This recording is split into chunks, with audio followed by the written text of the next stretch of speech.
So next ఏం జరగబోతోంది? జూపల్లిని కూడా పోలీసులు అడ్డుకొని వెనక్కి పంపించేటువంటి పరిస్థితులు ఉంటాయా? ఎక్కడి వాళ్ళు అక్కడి నుంచే ప్రెస్ మీట్లు పెట్టే ఛాన్స్ ఉంటుందా? ఎస్, ఖచ్చితంగా. ఎందుకంటే ఇప్పటికే గన్ పార్క్ వద్ద ఉన్నటువంటి మంత్రులందరూ కూడా ఎందుకంటే 3 గంటలకు తెలంగాణ రాష్ట్ర కేబినెట్ సమావేశం ఉంది. వారందరూ కూడా కేబినెట్ సమావేశానికి వెళ్ళాలి. ముఖ్యమంత్రి రేవంత్ రెడ్డి అధ్యక్షతన సచివాలయం వేదికగా ఈరోజు కేబినెట్ మంత్రివర్గ సమావేశం ఉంది కాబట్టి మంత్రులు కూడా మరి కాసేపులోనే సచివాలయంకి వెళ్ళే అవకాశం ఉంది. వారు పోలీసులందరూ కూడా వారిని పంపించే అవకాశం కూడా ఖచ్చితంగా కనబడుతుంది. మరి కాసేపులోనే హరీష్ రావు కావచ్చు, మరోవైపు కేటీఆర్ కూడా మీడియా సమావేశం ద్వారా అన్ని వివరాలు కూడా వెల్లడించే అవకాశం ఉంది.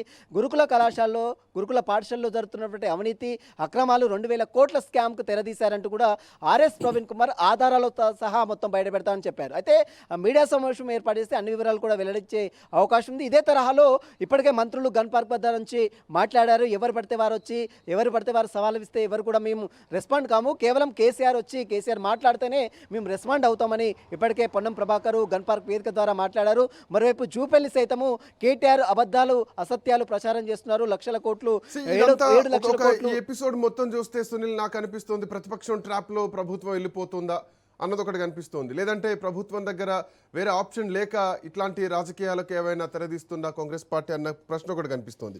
రేవంత్ రెడ్డికి దమ్ముంటే చర్చకు వేదిక కానీ సమయం కానీ చర్చించుకునేటువంటి అంశం కానీ ఆయనే నిర్ణయించుకోమని చెప్పు, నేను అక్కడే ఉంటాను. ఒకవేళ వాస్తవాలు ఆధారాలతో సహా నేను నిరూపించలేకపోతే కనుక అక్కడికక్కడే రాజకీయాలు వదిలేసి వెళ్ళిపోతా అని చెప్పేసి రేవంత్ రెడ్డికి బహిరంగ సవాల్ కేటీఆర్ విసిరారు. సో ఈ సవాళ్లకు ప్రతి సవాళ్లకు వీళ్ళు సవాల్ విసిరితే వాళ్ళు రెస్పాండ్ అవుతున్నారు. సో కంప్లీట్లీ రాజకీయం అవుతోంది. సో ఒక పొలిటికల్ హీట్ ఎక్కుతోంది. బట్ వాస్తవాలు ఏంటనేది ప్రజలకు తెలియాల్సినటువంటి అవసరం ఉంది. సో ఈ సవాళ్ళను ఇట్లాగే కంటిన్యూ అవుతాయి అనుకోవచ్చా? 2.5 పాలన తర్వాత ఈ వేడి ఇదే విధంగా కంటిన్యూ అవుతుంది అనుకోవచ్చా? ప్రతిపక్ష ట్రాప్లోనే ప్రభుత్వం ఉంటుందనుకోవచ్చా? ఎస్, ఖచ్చితంగా మీరు అన్నట్టు ప్రధాన ప్రతిపక్ష నేతలు ఎప్పుడు కూడా ఆరోపణలు చేయడం సహజము. ప్రభుత్వం తీస్తున్నటువంటి సంక్షేమ పథకాలు అమలు చేయాలని ఒత్తిడి తీసుకురావడం సహజము.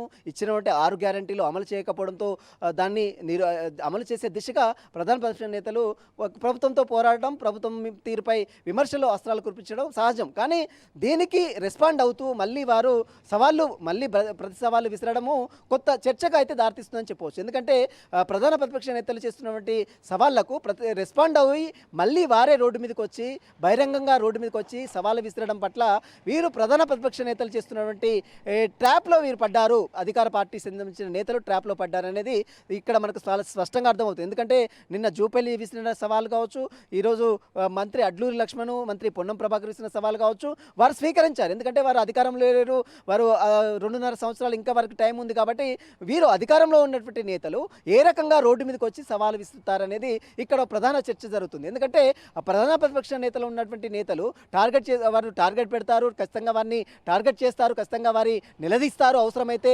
వారిని మొత్తం కూడా వారికి సంబంధించిన చిట్టా మొత్తం బయట పెడితే అవకాశం ఉంది. కానీ అధికార పార్టీకి సంబంధించిన నేతలు ఇంకా 2.5 సంవత్సరాలు తన పదవిలో ఉండాల్సినటువంటి వాళ్ళు ఈ రకంగా రోడ్డు మీదకి వచ్చి సవాలు విసరడం, ప్రతి సవాలు విసరడం, ఈ రకంగా చర్చిద్దాం రాండి అని బహిరంగంగా చెప్పడం, ఇదంతా కూడా వారి ట్రాప్లో వీరు పడ్డారనేది చాలా స్పష్టంగా అర్థమవుతుంది. కాబట్టి దీనికి సంబంధించిన ఫుల్ స్టాప్ ఎక్కడ పడుతుంది అనేది చర్చ. ఎందుకంటే ఇప్పుడు అటు రేవంత్ రెడ్డి ఒకటే చెప్తున్నాడు, కేసీఆర్ రావాలి, కేసీఆర్ ఎందుకు రావడం లేదు, కేసీఆర్ నిర్బంధించారు, ఫామ్ హౌస్కే కేసీఆర్ పరిమితమయ్యాడు, కేసీఆర్ 2.5 ఏళ్ల నుంచి అసెంబ్లీ జీతం